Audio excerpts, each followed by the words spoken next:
जो नींव है, अगर नींव कमजोर होगी तो इमारत टिक नहीं पाएगी। तो वो कहते हैं मैं तुम्हें पहले जो 5 लक्षण नींव है जिनका पालन तुम रोजाना कर सकते हो और धर्म की रक्षा कर सकते हो। आइए यहां जो खड़े हैं वो थोड़ा धीरे बात करें।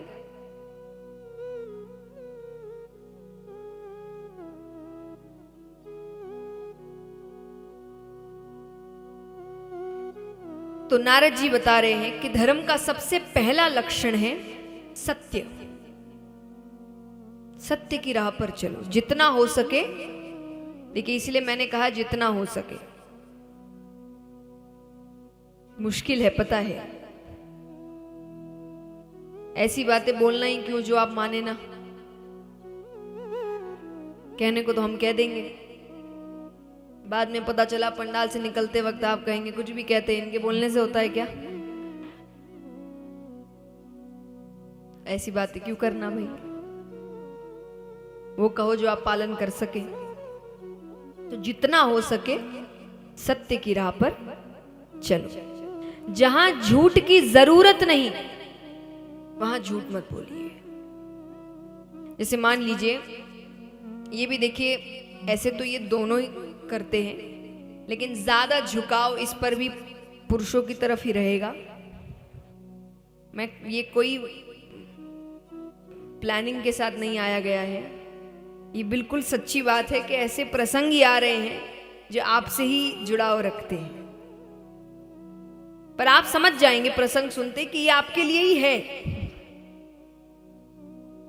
तो प्रसंग है कि मान लीजिए इन्होंने किसी से मिलना तय किया, समय बांध लिया कितने बजे, वो व्यक्ति पहुंच गया। अब वो फोन कर रहा है कहां हो। आपका जवाब क्या होता है? यहां वाले बताएंगे जवाब, बताइए। 5 मिनट बस 5 मिनट। अरे पहुंच गए, अरे रास्ते में सिग्नल पर। असलियत क्या होती है? निकले ही नहीं अभी तक, है ना। घर से निकले ही नहीं। अब यहां झूठ की जरूरत है नहीं।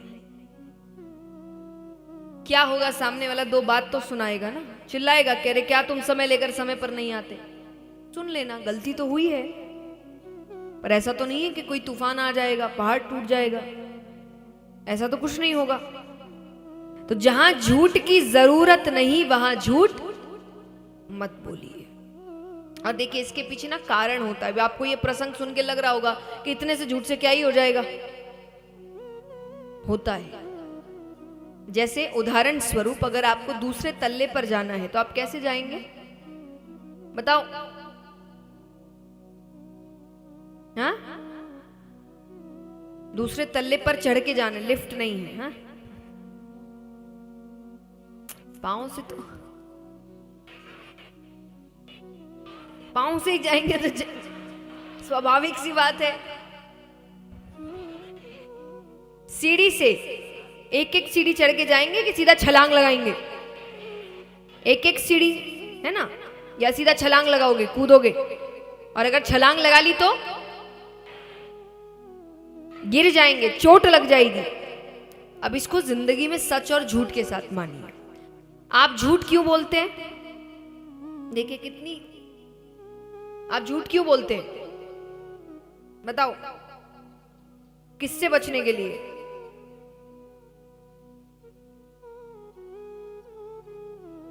झूठ बोलते हैं बचने के लिए। किससे बचने के लिए?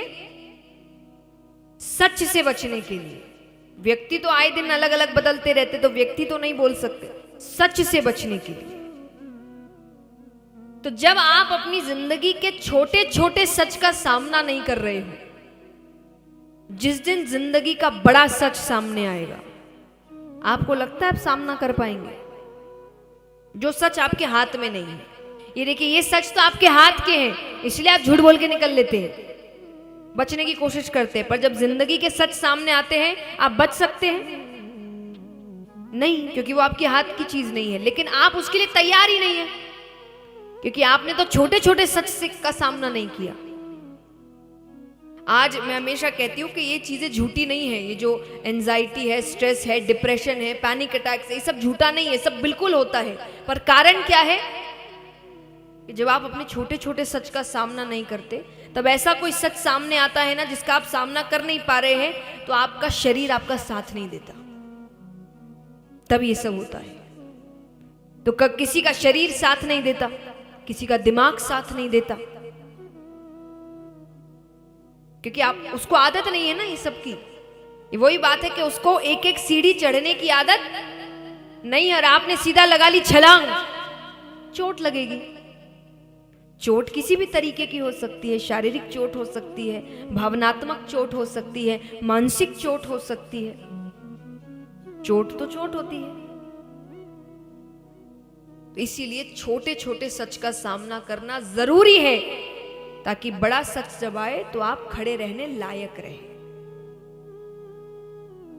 अब समझे? अब इतनी सी तो बात है, इतनी सी बात नहीं है, वही आपको बड़े सच के लिए तैयार कर रही है। तो इसीलिए जितना हो सके सच बोलिए। तो यहां पर सबसे पहला लक्षण बताया गया सत्य, दूसरा लक्षण है दया, जो मुझे लगता है कि इंसानों में तो खत्म ही हो गई है। हमसे ज्यादा दया तो जानवरों में बची है कि आज रास्ते में कुछ गलत होता देख, कम से कम वो भौंकते तो हैं। हम तो उतना भी नहीं करते, चले जाते हैं मुंह फेर कर। और चलो, चले जाने वालों के पास भी एक तर्क होता है कि कई बार लोग कहते हैं कि हम में तो इतनी दया है, हम देख ही नहीं पाते, इसलिए चले जाते हैं। आजकल तो वो भी नहीं होता, वहीं खड़े रहते हैं, देखते रहते हैं, और साथ ही साथ एक और क्रूरता का कार्य करते हैं, वीडियो बनाते हैं।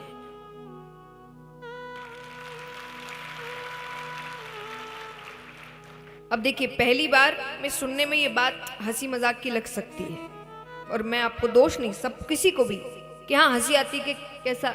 अब एक बार ठंडे दिमाग से सोचो कि इंसानियत कहां जा रही है, कि एक व्यक्ति तकलीफ में है, दूर कहीं पर दर्द में है या चीख रहा है, हम खड़े होकर वीडियो बना रहे हैं, कोई फर्क नहीं पड़ रहा। एक इंसान हो सकता है मदद नहीं कर पा रहा, लेकिन जहां दूर खड़ा है वहां पागल हो रहा है कि मैं कैसे मदद कर दूं इसकी, वो आराम से खड़े होकर वीडियो बना रहा है शांति से, उसके ऊपर कोई असर नहीं हो रहा उस तकलीफ का। इंसानियत कहां जा रही है? तो जब दया ही खत्म हो जाएगी तो फिर फर्क ही क्या रह जाएगा? जैसा मैंने कहा, इससे ज्यादा उतना पागल तो वो रास्ते का कुत्ता ही हो जाता है, वो भौंकने लग जाता है कि कोई और मदद नहीं कर रहा, कुछ तो करो।